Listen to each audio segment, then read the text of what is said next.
सम्माननीय राष्ट्रीय अध्यक्ष को आमंत्रित करता हूं कि वह है हम सबका संबोधन करें। आदरणीय राष्ट्रीय अध्यक्ष।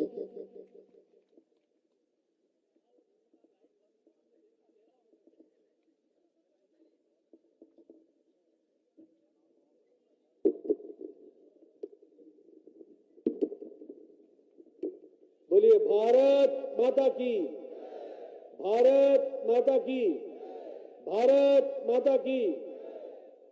आज के इस कार्यक्रम में मंच पर उपस्थित हमारे जिला के अध्यक्ष श्री अजय सिंह जी,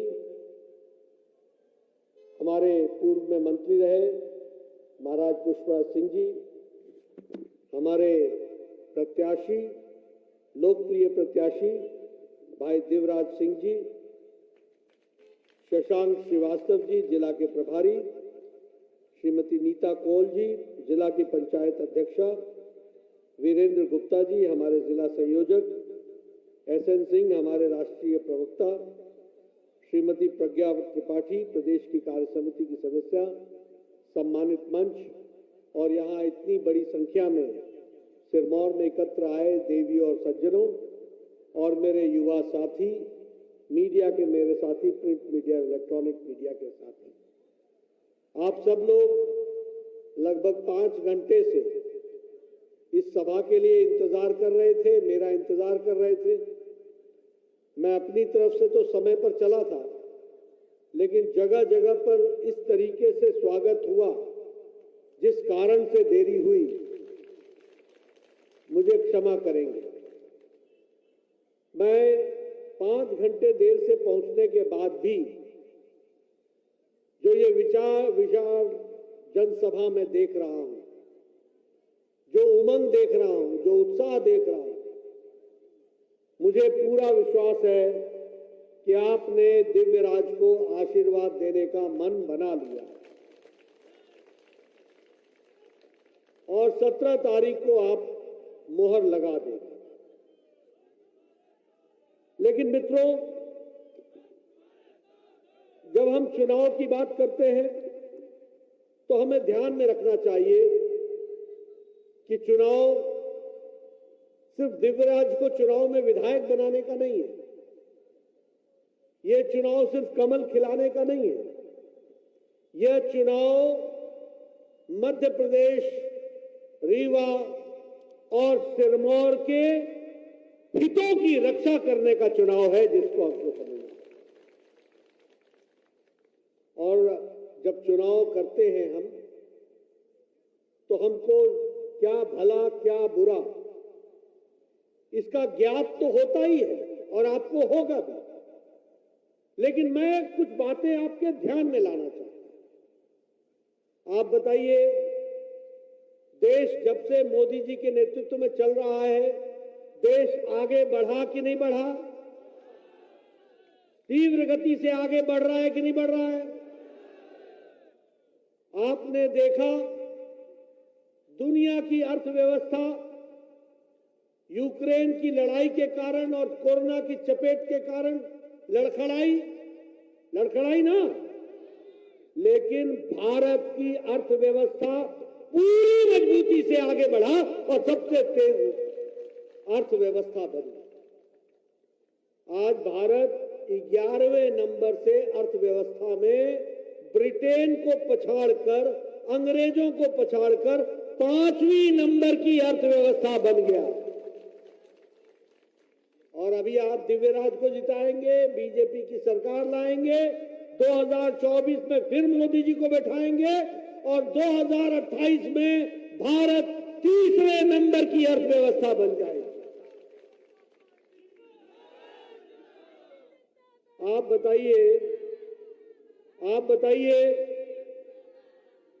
बताइए कि मोबाइल फोन 10 साल पहले 92% चाइना से बन के आता था। जो आपके हाथ में मोबाइल होता था ना, वो चाइना का बना होता था 10 साल पहले।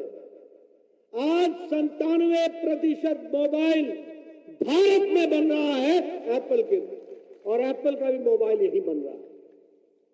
आज इस्पात में भारत 4थे नंबर पर से दूसरे नंबर पे पहुंच गया है। आज गाड़ी बनाने की मार्केट में भारत तीसरे नंबर की मार्केट है, तीसरे नंबर की मार्केट। दवाइयों में भारत दुनिया का डिस्पेंसरी बन गया है। सबसे सस्ता और सबसे असरदार दवाई अब भारत में बन रही है और दुनिया को दी जा रही है। कोरोना में दवाई हमने अपने लिए ही नहीं, 100 देशों को दवाई भेजी, जिसमें से 48 देशों को मुफ्त में हम लोगों ने कोरोना का इंजेक्शन भेजा। बताइए, भारत का नाम दुनिया में हो रहा है कि नहीं हो रहा है? मोदी जी के नेतृत्व में हो रहा है कि नहीं हो रहा है?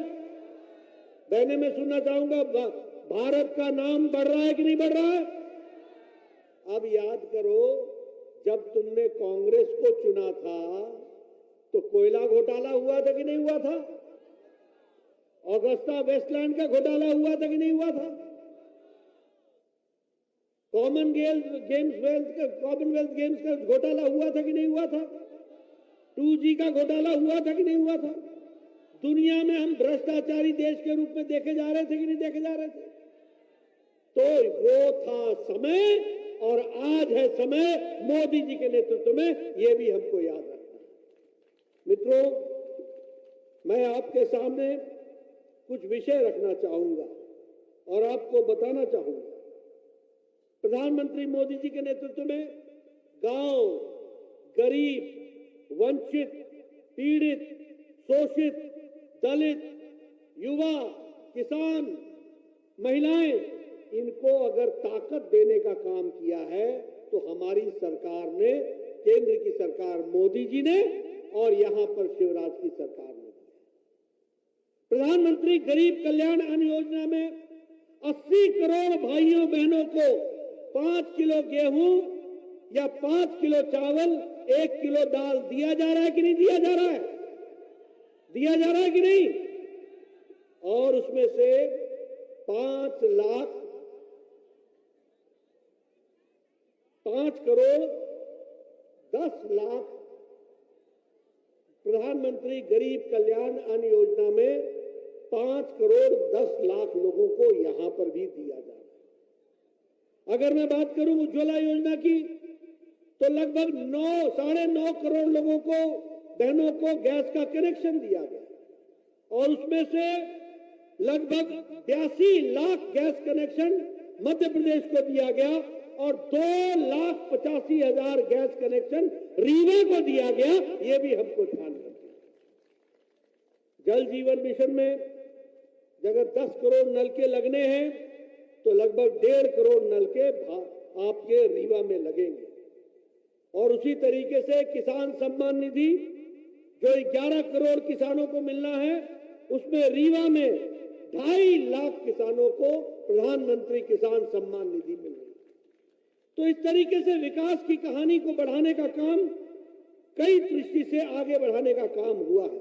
और उसी काम में मुझे खुशी है कि आपके यहां प्रति व्यक्ति आय पिछले 15-20 सालों में 10 गुना बढ़ गई है, 10 गुना बढ़ गई है प्रति व्यक्ति आय। और बजट का एलोकेशन मध्य प्रदेश का 13 गुना बढ़ा है और स्वास्थ्य का बजट वह 26 गुना बढ़ा है।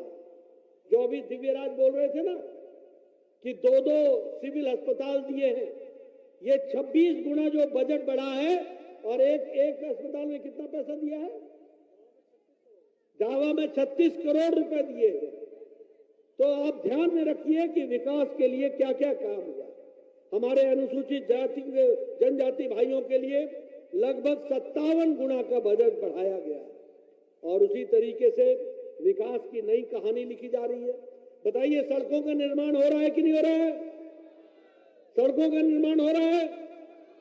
आप देखिए, रेलवे की लाइनें बढ़ाई जा रही है कि नहीं बढ़ाई जा रही है? और लगभग 36 नए रेलवे स्टेशन बन रहे हैं, वो अभी हमको ध्यान में रखना होगा। 34 रेलवे स्टेशन बन रहे हैं, 14 मेडिकल कॉलेज बन रहे हैं। सिंचाई की योजनाओं को विकास के साथ जोड़ा जा रहा है। एसडीएम का कोड बना है कि नहीं बना है? बन रहा है कि नहीं बिल्डिंग उसकी? आपको सिविल अस्पताल दिया गया कि नहीं दिया गया?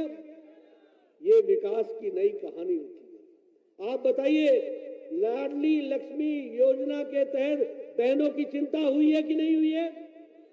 और लाडली बहना योजना के तहत बहनों की चिंता हुई है कि नहीं हुई है?